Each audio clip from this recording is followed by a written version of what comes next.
오늘의 말씀은 로마서 2장 17절에서 29절의 말씀입니다. 새 번역으로 봉독합니다. 그런데 그대가 유대 사람이라고 자처한다고 합시다. 그래서 그대는 율법을 의지하며 하나님을 자랑하며 율법의 가르침을 받아서 하나님의 뜻을 알고 가장 선한 일을 분간할 줄 알며 눈먼 사람의 길잡이요 어둠 속에 있는 사람의 빛이라고 생각하며 지식과 진리가 율법의 구체화된 모습으로 들어있다고 하면서 스스로 어리석은 사람의 스승이요 어린아이의 교사로 확신한다고 합시다.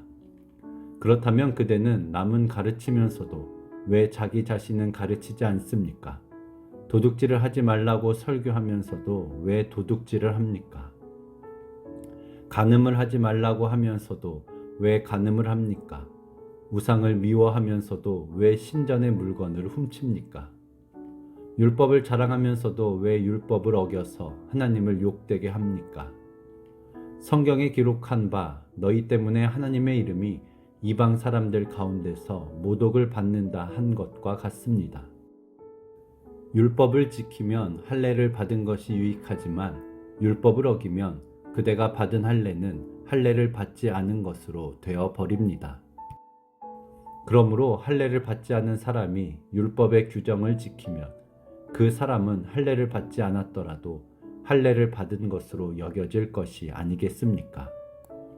그리고 본래 할례를 받지 않았더라도 율법을 온전히 지키는 사람이 율법의 조문을 가지고 있고 할례를 받았으면서도 율법을 범하는 사람인 그대를 정죄할 것입니다.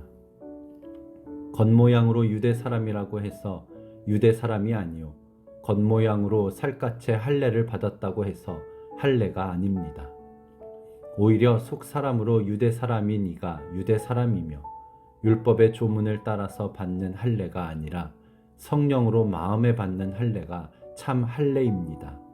이런 사람은 사람에게서가 아니라 하나님에게서 칭찬을 받습니다. 말씀을 묵상합니다. 우리는 구원받은 하나님의 자녀입니다. 그런데 우리의 삶의 모습을 보면 우리의 겉모습만 하나님의 자녀인 척하며 살아가고 있지는 않는지 생각해 보아야 합니다.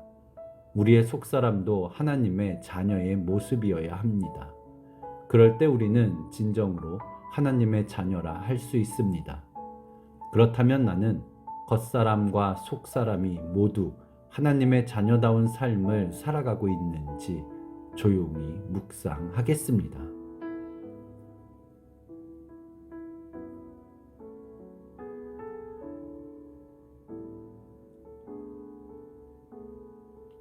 말씀을 기억하면서 조용히 기도하겠습니다.